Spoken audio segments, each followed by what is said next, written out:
나는 밀리터리 덕후다. 본격 밀리터리 팟캐스트 밀떡을 시작합니다.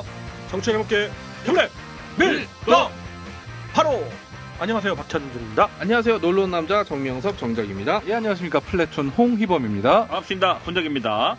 네, 이렇게 밀떡이 시작됐습니다. 플래툰 시오로가 나왔죠. 나온 지 이제 슬슬 11호로가 나올 때가 다가오고 있습니다. 이 시간 되면 또 그러네요. 예, 그렇죠. 뭐 시오로를 읽어보셨으리라고 뭐 믿고 네. 또 혹시 안 읽으신 분들은 네. 서점에 가면 늘 꽂혀 그렇죠. 있어요. 네, 꽂혀 있습니다. 예. 한 번씩들 많은 성원 부탁드리겠습니다. 네. 예, 감사합니다. 그러면서 네. 그런 당부 말씀 드리면서 네. 오늘 또 책의 이야기니까 그렇죠. 플래툰과 함께 우리 정 작가님 네. 늘 소개시켜주는 밀리터리 관련 서적 네. 오늘은 뭔가요? 오늘은 만화책을 가지고 나왔고요. 이순시 세가라는 제목의 만화책인데 사실 일본 망가 스타일의 그런 만화는 아니고요. 컷 분할이 굉장히 심한 이런 게 아니라 서구식 그래픽 노블에 좀 가까워요. 이제 화면 분할이 무슨 말인지 크고 알겠어요. 예. 그다음에 이제 설명들이 많이 들어간 예, 느낌이고 예, 예. 그다음에 이 책이 나왔을 때 굉장히 이슈가 됐던 게 뭐냐면 그림인데 극사실체로 그려졌어요. 솔직히 저 처음에는 이게 사진으로 오해하시는 우리나라 작가가 이렇게 그렸다 생각을 못했어요. 네. 그리고 왜요? 여기 잘 그려서 아니 그러니까 아니, 그림체가 우리나라 작가 뭐 그림체 실력의 문제를 떠나가지고 아. 보통 우리나라 작가들 분들한테 볼 수 있는 그런 스타일이 아니었다는 거죠. 스타일이 좀 다르군요. 그렇죠. 청취자 여러분들은 이제 보실 수가 없으니까 네네. 조금 뭐 네. 자세히 설명드리 주시면 어떤 이게 이제 싱크 스마트라는 출판사에서 나왔고요. 네. 그다음에 그 이진성 작가가 그렸고 네. 그다음에 이제 김상화 작가가 이제 글을 썼습니다. 두 분은 다 제가 이제 그 모임에서 만난 적이 있었는데 그냥 아저씨들이에요. 근데 그 표지 네네. 표지의 물론 이순신 장군님의 표지인 것 같은데 네네. 이 어떤 걸 아. 보고 실사라고 했을까요? 이게 왜냐면은 나중에 이제 인터넷이나 이런 데만 확인해 보시면은 알겠지만 이게 왜냐면은 약간 뭐 이렇게 평면적인 느낌이 아니라 이제 그 뭐라고 3D 같은 그런 느낌? 그러니까 이제 그림을 그릴 때 약간 이제 뭐 윤곽을 주는 그런 느낌들이 있잖아요. 얼굴만 그리는 게 아니라 얼굴에 터치를 주면서 약간 이제 윤곽을 주는 그런 느낌인데 그러니까 이게 약간 3D 같은 느낌을 줘요. 약간 입체감이 있는. 네, 그러니까 일본 만화랑은 좀 스타일이 좀 많이 다른. 그리고 이제 진중하게. 그러네요. 네, 한 컷, 두 굉장히. 컷. 이게 다른 일본식 만화책이면은 컷 분할이 좀 심했을 텐데, 이거는 이제 한 장에 한 컷, 많아봤자 세 컷 정도 들어가서 이제 대신 배경이라든지 이게 어마어마해요. 고퀄이네요. 아주 고퀄이에요. 고퀄이에요. 네. 아니, 저는 이게, 예. 예전에 그 이순신 장군님의 어떤 드라마를 모티브로 해서 그렸나 네네. 뭐 이런 그런 좀 궁금함이 그리고 이제 있어가지고 제가 이분을 만난 게 그 역사 공부 모임이었거든요. 여기는 이제 뭐 옛날에 역사박물 서울 국박 관장님 부관장님 하셨던 분. 국박? 네, 국방박물관. 국립중앙박물관. 네, 그 다음에 죄송합니다. 네. 육사의 박물관, 육사 교수가 이렇게 모이는 자리였거든요. 이야. 그런 자리에도 찾아와서 이제 자문을 구하고 여기 네. 책에 보면은 뒤에 네. 어느 사람 누구 자문을 받았는지가 나오거든요. 근데 이거 보면은 사실 저도 굉장히 네. 투구도 네, 네. 이게 보통 디테일하게 그리신 게 아닌 것 같아. 이거 보면은 사실 저는 이렇게 그리다가 그렇네요. 때려치고 나가고 싶을 거예요. 왜냐하면 지금 용봉 투구의 투구 부분뿐만 아니라 차양 부분의 무늬까지 이게 세심하게 설명을 해놨고요. 정말 디테일 네, 네. 정말 뭐 잘 돼 있네요. 못 보신 분들한테 한마디로 얘기하면 극사실주의적인 그런 그리고 이제 만화다. 고증도 굉장히 잘한 게 뭐냐면 네. 특히 이제 칼. 우리나라 사극은 손에 들거나 이렇게 사무라이처럼 앞에 꽂는데 네. 우리나라 칼은 환도는 이렇게 띠돈이 있어서 보통 걸을 때는 칼 손잡이를 뒤로 돌려요. 그 부분에 대한 고증도 완벽하게 돼 있고 그다음에 도 굉장히 잘 됐네. 되게 잘 돼 있네요. 뭐지 투구를 보면은 이 투구 옆에 이렇게 드럼이라고 부르는 부분이 있어요. 드럼? 여기 뭐라고 하지? 그 군밤 장소에 이렇게 모자 늘어주는. 앞으로 나오는 예, 거. 근데 원래 이렇게 펄럭펄럭하게 만드는데 그렇게 하는 게 아니라 원래는 이렇게 아랫부분 쪼여요. 그래서 이렇게 볼이랑 목 부분을 보호해 주거든요. 보호해 주는 거구나. 네, 그런데 그렇죠. 여기도 보면 그렇게 이렇게 쪼이는 걸로 정말 완벽하게 해놨고 그다음에 또 임진왜란 관련 저작물을 다룰 때 항상 나오는 게 뭐냐면 일본군 갑옷과 군기가 다르다. 좀 100년 전 맞아요, 후거다. 맞아요. 뭐 이 사람 게 항상 아니다 나오죠. 하고 이제 일본 사무라이 이 다이오들 같은 경우 투가 굉장히 독특하거든요. 조금씩 다르죠. 예, 오징어 이제 머리부터 막 이렇게 오징어? 판자떼기 같이 생긴 거 있는데 이런 것까지 전부 다 잘 고증을 해놨죠. 근데 오징어 머리 같이 왜 그렇게 해놓는 거예요? 왜냐하면 전쟁터에서 공을 세워야 되잖아요. 예. 그러니까 눈에 잘 띄어야 되니까 그런 식의 투구들을 눈에 띄는 투구들을 하고 다니는 거예요. 아. 지금은 위장복을 해서 그렇죠. 숨어야 되는데 그때는 내가 전쟁터에 나가서 공을 세워야 되고 공을 오히려 빛나게 내가 하려고. 잘 싸우는 거를 사람들 보여줘요. 그러니까 괜히 전쟁터 나가서 이렇게 내가 누구다라고 하는 거 아니에요. 그것도 있고 또 실제로 그 주변의 부하들이 지휘관이 알아보게. 누군지 한눈에 알아보지 않으면 지휘 통제가 안 되니까요. 그렇죠. 또 그 지금- 시대에는 상대방도 그럼 알잖아요. 뭐 어쩔 수 없죠. 그건. 그런 이제 전쟁터에서는 지금이랑 생사관이 다를 때라 그 죽어도 별로 뭐 저기 이렇게. 스코틀랜드 기상가 이렇게 얘기했을 때 들은 게 있어요. 우리 가문에 이제 남자들은 침대에서 죽은 적이 없다. 예, 침대에서 죽은 적이 없다라고 하면서 이제 그 사람 그렇게 얘기한 사람 전쟁터에서 죽었거든요. 침대에서 죽는다. 그러니까 이제 자연사하진 않는다. 그리고 네. 그 시대에는 아무래도 원거리 화력이 없기 때문에 적이 어디 있는지 알더라도 거기까지 가서 적의 장수를 치는 거는 또 별개 문제이기 때문에 적에게 보인다는 그 자체가 큰 문제는 아니었습니다, 사실은. 그 여기서 보니까 판옥선 보니까 아, 판옥선도 그림도 잘 굉장히 그려져 자세히 있죠. 몰사가 되는 거 보니까 여러분들 진짜 한번 이 보셔야 될 것 같아요. 작가분이 연구를 굉장히 열심히 하신 그 거예요. 여기 이제 뒤에 보면은 고증을 누구한테 받았는지에 대한 얘기들이 나오는데 명단들이 어. 다들 네. 이제 좀 쟁쟁한 분들이 좀 많이 나와 있고요. 한번 뭐 한두 분 소개를 아, 네, 해주시면 좋을 것 같아요. 여기- 왜냐하면 그걸 해주시면 워낙 많은 것 네. 같은데요. 여기 보면은 육군사관학교 이상훈 교수. 오, 그분 이상훈 그렇죠. 교수가 이제 네. 육사에 우리- 이상훈 교수가 3명 있거든요. 네. 그러니까 제가 아는 이 이상훈 교수가 아니라 이상훈 아니에요? 이상훈 교수 맞고 왜냐면 그 다음에 그분 맞아요. 육군박물관의 이상훈 부원장님, 예. 그 다음에 박광준님이 아마 저기 그 아케치라는 아이디를 쓰는 일본 맞아요, 쪽 맞아요. 예, 그분. 그다음에 예. 최용국 소장님 여기 교수님이라고 나오네. 그다음에 이제 그 국사편찬위원 김경록 위원님, 사실 네. 그 이상훈 박사가 그저 저희 그 일기 멤버였죠. 일기 멤버 네, 저랑 네. 같이 그렇죠. 일기 멤버인데 저희는 지금 몇 기인가요? 2기가예요. 2기인가요? 2기가. 우리 제가 이제 굳이 뭐 기수가 있었나? 하여튼 기수로 나눈다면은 제가 볼 땐 3기쯤 되시는 3기. 분들이 지금 이제 우리 네. 패널 분들 아니 그리고 이 그 아케치 이거 본명이 네네. 뭐였죠, 그분이? 지금 박광준님으로 나왔어요. 그분을 영입한 게 굉장히 그렇죠. 중요한 게 왜냐면 일본군 관련한 자료가 사실 그분만큼 제대로 된 사람이 우리나라에 많지가 않다고 봐요, 저는. 근데 사실 우리나라에서 이순신 관련한 어떤 저작물에서 제일 약한 부분 중에 하나가 일본군 관련 묘사였거든요, 사실은. 사람들이 잘 모르죠. 네. 네. 그리고 이제 여기 제가 좋아하는 웹툰 칼부림을 그린 고일관 작가님도 포함되어 있고 그 외에 이제 웹툰 이정수님. 칼부림. 네. 이것도 만만치 않죠. 칼부림은 아, 어떤 진짜. 내용인가요? 병자호란을 배경으로 아, 이제 함이라는 병자호란. 주인공이 이제 칼부림을 이제 하는 내용이 좀 나와 있죠. 아하. 네. 그리고 이제 일단 봐야 이 되겠네요. 책은 사실은 언제 나오냐면 명량해전 직전을 다루고 있습니다. 그 1권이라서 명량해전이 이제 시작되는 시점까지 이제 다루고 있어서 여기 보면은 이제 칠천량해전에서 일본군이 이제 말도 안 되는 승리. 그러니까 사실 제가 칠천량의 명량을 다 가봤어요. 배를 타고. 근데 칠천량은 그 칠천도랑 거제 거제 통영이죠. 이거. 네, 그 섬 사이에 있기 때문에 위아래로 이제 출입구가 있거든요. 그러니까 일본군이 그 두 군데를 막았으면 배설이 12척이 아니라 한 척도 못 나갔어요. 근데 12척이 탈출하고 그다음에 사실 전사자가 많은 게 아닌 게 나중에 그 김환 같은 경우는 도망쳤다가 잡혀서 일본으로 끌려가요. 그러니까 이제 전사자가 적진 않았겠지만 이제 우리가 생각하는 이혁기나 최호 같은 수사가 이제 전사하거나 자살하니까 이제 그냥 우리가 이제 크게 피해를 입었다라고 생각하지만 사실은 아 그래요? 전멸당했다라는 표현보다는 해산됐다는 표현이 더 적합할 거예요. 아. 예, 왜냐하면 그 이후에 전력들이 급속도로 보충되는 거 보면 돼 있어서 그때 이제 칠천행해전에서 보면은 일본군도 뭐 그 칠천도에 있대라고 해서 가서 싸웠는데 말도 안 되게 이긴 거예요. 그동안 싸웠던 거에 비하면. 그러니까 일본군도 갑자기 승리하는 바람에 뭔가 제대로 대처를 못한 거죠. 아. 그거 보면은 원균의 어떤 재평가를 하겠다는 사람들은 정말 말도 안 되는 거예요, 진짜. 특히 정말, 심지어 그 원균의 그 후손분들이죠. 네네. 그런 분들이 또 뭐 심하게 주장하시고 그러죠. 해설도 그렇고 이게 후손분들이 또 그렇죠. 여러 가지 또 영화에서 그런 묘사되는 거에 대해서 또 제기는 하더라고요. 그러니까 사실 근데 배설 같은 경우는 변명의 여지가 조금 있는 게 저는 이분이 개인적으로 PTSD를 앓은 것 같아요. 왜냐면은 당했으니까. 그렇죠. 그 지옥 같은 데서 빠져나왔고 그다음에 교서에 절을 하지 않고 이런 거는 사실은 그냥 역심을 품었다는 얘기로 해석될 수 있는데 사실 또 한 건 그건 또 아니고 그다음에 이 탈취해서 어디로 갔냐면 고향인 선산으로 갔어요. 일본군 점령지를 지나가는 거예요.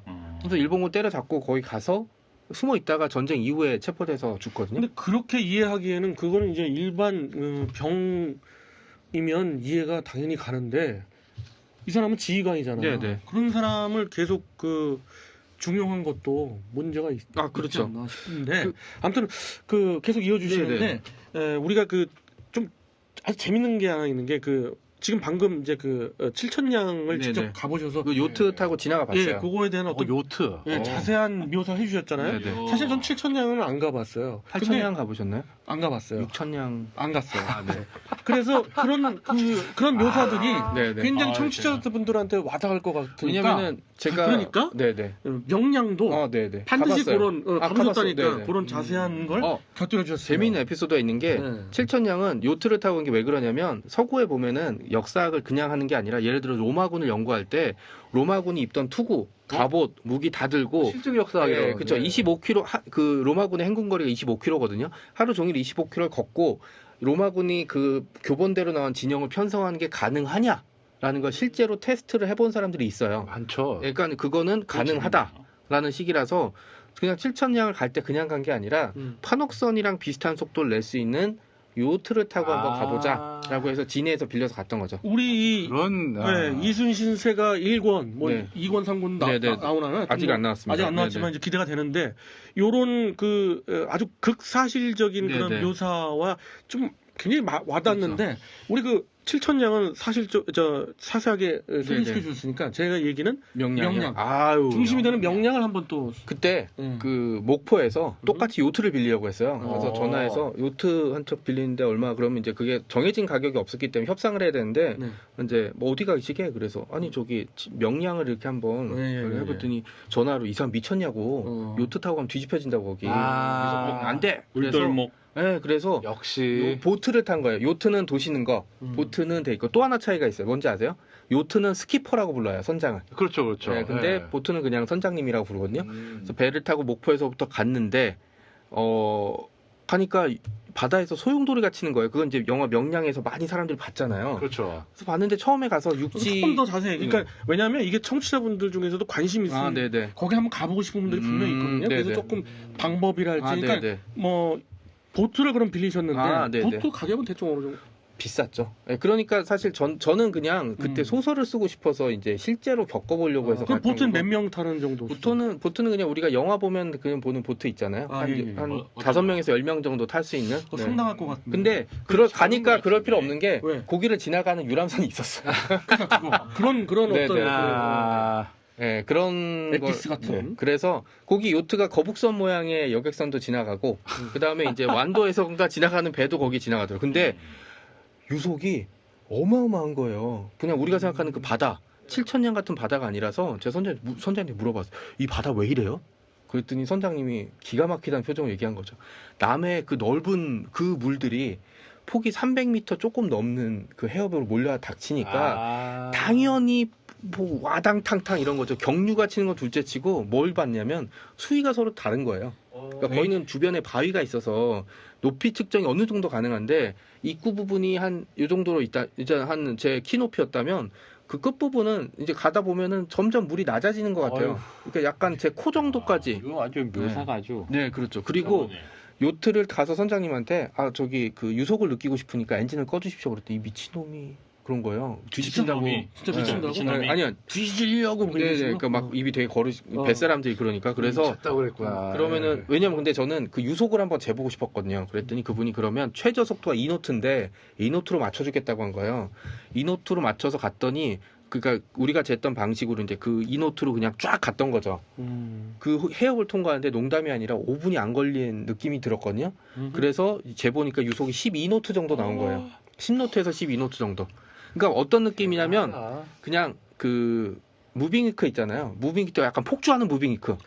실제로 체험을 하셨네. 네네. 그리고 이제 이게 물살이 배 밑이랑 그 배전을 계속 때리니까 이 쿵쿵대잖아요. 이게 이제 조금이라도 삐끗하면은 이제 뒤집혀지면 이제 끝나는 게 양쪽이 절벽이에요. 그러니까 막 헤엄쳐 갈 수도 없을 뿐더러 헤엄쳐 가서 거길 잡아 터치다운 해도 아니 올라가지 못하는 거죠. 저는 사실 굉장한 그 욕구가 있었어요. 해남 진도 쪽을 네네. 그 뭐 아. 여행하면서 네네. 그래서 봐도 이게 물들목이 어디에 있는 아, 거며 네. 뭐 그 당시는 그 설명도 그쵸. 없고 네네. 어떻게 거길 가야 될지 걱정도 되고 그래서 지금 결국은 이제 그 근처겠구나 하고 그냥 지나가는 지금 것밖에 진도대교하고 전망대 되게 크게 이렇게 지금은 만들어져서- 그렇지, 지금은. 네네. 관광지로 이제 조성을 잘했겠네요 지금. 그다음에 이제 거북선 제가 했던 거북선 모양 하나, 판옥선 모양 하나 해서 이렇게 여객선도 왔다 갔다 하고 곧 판옥선 다리 아래 내려가시면 육지 바다 쪽으로 조금 튀어나오는 이게 그 스카이워크까지는 아니에요. 그런 게 있는데 이 끔찍하게도 바닥을 유리로 만들어 놓은 거예요. 무섭습니다.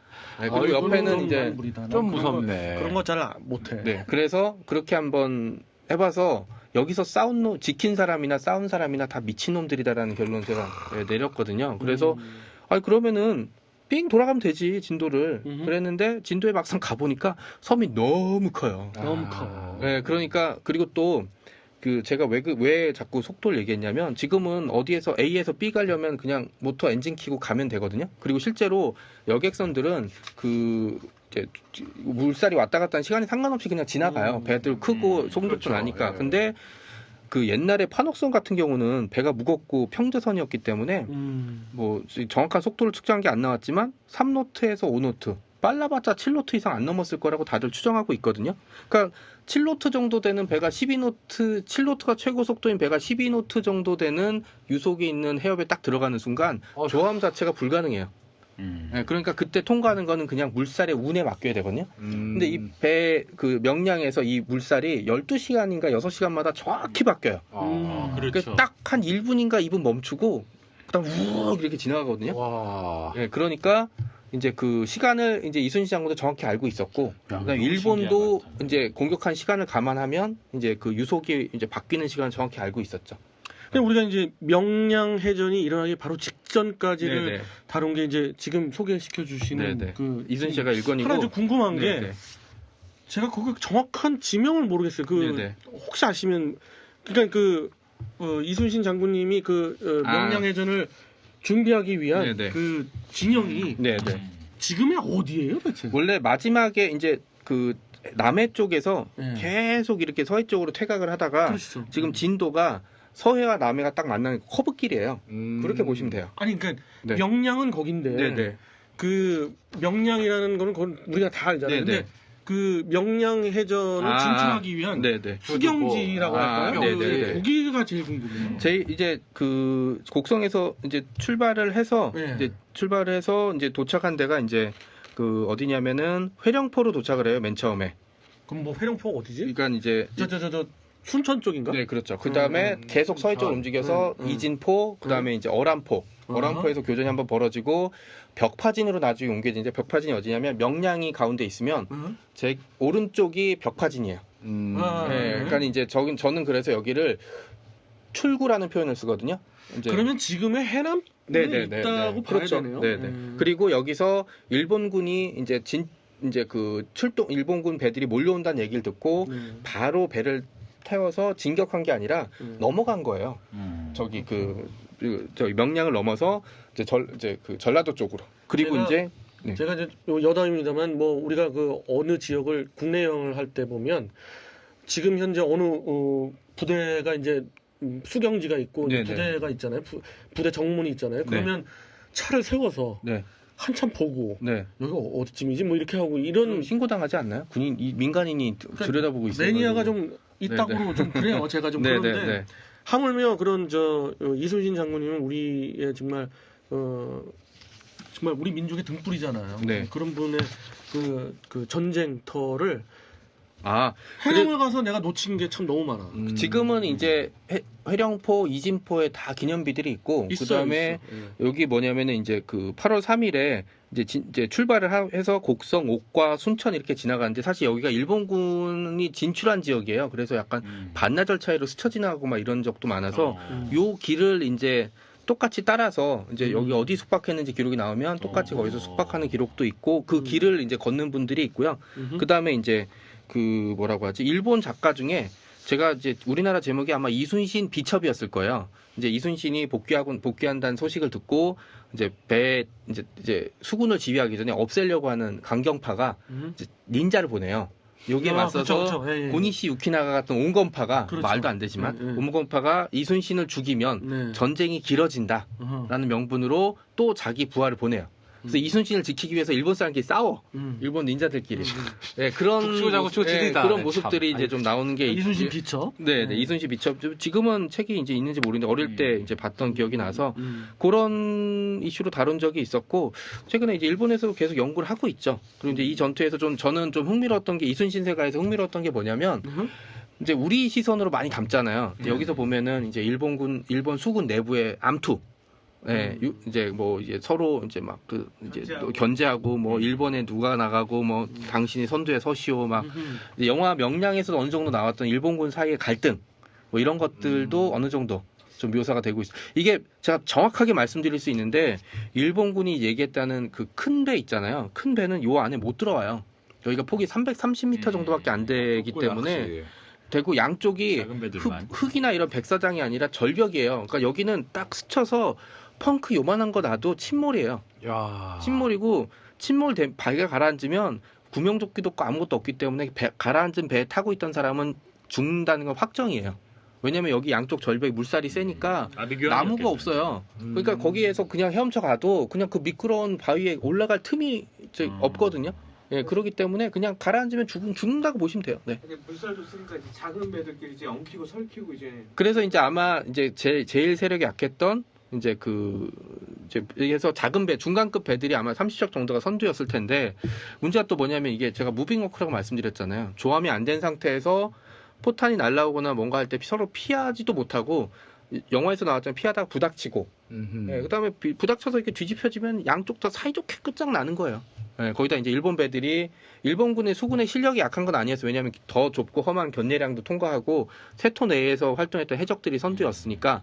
하지만 이순신이란 자연재난은 피할 수가 없었죠. 근데 이제 진짜 자연재난 여기서 같아. 보면 재미있는 점이 이제 그 이순신 장군 제외하고 나머지 등장인물들 본인이나 아니면 주변에 도움을 줬던 사람들을 모델로 이제 얼굴을 그려놨어요. 그리고 이제 뒤에 그 부분이 나와 있고 무기의 고증이라든지 이거는 제가 보기에는 국내 최고라고 보시면 되고 뭐 여기서 약간 그 가족 회상하는 장면 뭐 이런 거 나온 게 이제 조금 거슬린다는 분도 있긴 하지만 저는 전쟁 전에 이순신 장군이 겪던 심리적인 갈등을 보여준 측면에서는 나쁘지 않다라고 보고 뒤에 이제 판옥선과 아타케 분해 같은 배에 대한 하고 사실 여기서는 인물도 인물이지만 그 명량에 출전하는 일본군 배를 일일이 그렸다는 게 저는 정말 섬뜩하거든요 이게. 특히나 일본군 같은 건 배 종류도 많고 또 네네. 배 엄청 디테일이 많잖아요. 배에 또 사람들이 올라와 있잖아요. 이 사람도 사실은 일일이 다 저는 그렸죠. 이런 네. 생각도 해봤어요. 이걸 보니까 우리가 명량이라는 그런 주제로 네. 우리만의 네네. 뮤지컬 하나 만들 때 뮤지컬 감독들이 네. 정말 참고해 볼 수 그럼요. 있는 아, 진짜 해야겠네요, 진짜. 그런 책이기도. 아직 그런 뮤지컬이 없네요. 그러고 보니까. 제가 폭풍 생각을 해봤는데. 그 명량에 여기 가면은 이제 매년 그 명량 대첩제라고 해서 그 하죠. 해상에서 네. 그 행사를 하는데 약간 이제 점점 나아지긴 했는데 초창기는 좀 많이 어설펐죠. 근데 이제 강강소를 하고 끝나더라고요. 네. 아니 이제 여기가 바다가 굉장히 위험해요. 그렇기 음. 때문에 이 바다 안에서는 뭘 할 수 있는 게 없죠. 네. 자, 그렇습니다. 오늘 바로 이 정 작가님의 추천 도서는 네. 이순신 세가 1권인데요. 네. 한마디로 말해서 굉장히 초현실적으로 그 디테일하게 묘사한 사파도 멋지지만 네. 이 하나하나 그 세세한 그 그렇죠. 고증들이 담겨 있는 것이 너무나 그 소중해서 맞습니다.